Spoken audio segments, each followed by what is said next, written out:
السلام علیکم ناظرین، آج ہم بات کریں گے وہاڑی کے بارے میں۔ وہاڑی پنجاب پاکستان کا ایک شہر اور ضلع ہے۔ یہ 135 میٹر کی اونچائی پر واقع ہے۔ یہ ملتان سے 96 کلومیٹر، لاہور سے 300 کلومیٹر، بہاولپور سے 120 کلومیٹر اور پاک پتن سے 112 کلومیٹر پر واقع ہے اور دریائے ساتلج سے 37 کلومیٹر کے فاصلے پر واقع ہے۔ وہاڑی کا لفظ وہا سے نکلا، جس کے لفظی معنی رواں پانی کے ہیں۔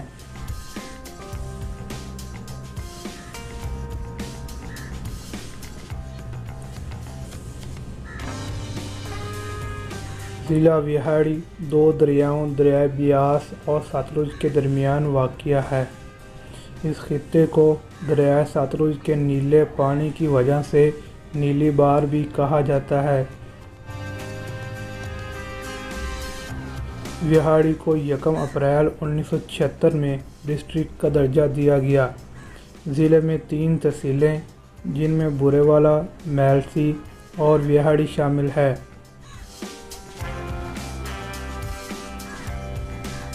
وہاڑی پاکستان کا ایک تاریخی شہر ہے۔ اس کا کل رقبہ 4365 کلومیٹر ہے۔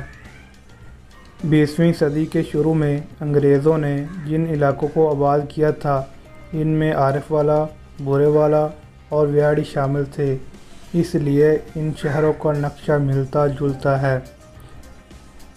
1998 کی مردم شماری کے مطابق وہاڑی کی کل آبادی 6,54,955 افراد پر مشتمل تھی۔ وہاڑی میں سرکاری ہائی اسکولوں کی تعداد 177 ہے۔ ان میں سب سے پرانا school government model high school ہے، جو قیام پاکستان سے قبل 1925 میں بنایا گیا تھا۔ وہاڑی کا ماڈل اسکول 1925 میں قائم ہوا۔ لڑکوں اور لڑکیوں کے لیے الگ الگ کالج موجود ہیں۔ وہاڑی میں 200 بیڈ کا ڈسٹرکٹ ہیڈ کوارٹر ہسپتال موجود ہے، جو وہاڑی کی آبادی کے لیے ناکافی ہے۔ زراعت کے حوالے سے بات کی جائے تو وہاڑی کپاس کے حوالے سے مشہور ہے۔ وہاڑی کو سٹی آف کاٹن کہا جاتا ہے۔ وہاڑی کا موسم گرم ہوتا ہے، تاہم اکتوبر اور مارچ کے دوران موسم ٹھنڈا اور خوشگوار رہتا ہے۔ وہاڑی کی زرخیز زمین فصلوں کے لیے کافی مفید ہے۔ وہاڑی میں کپاس اور گنے کی کئی فیکٹریاں موجود ہیں۔ وہاڑی میں موسم گرما میں آم کافی مقدار میں پیدا ہوتے ہیں اور موسم سرما میں امرود اور کنو کی پیداوار حاصل کی جاتی ہے۔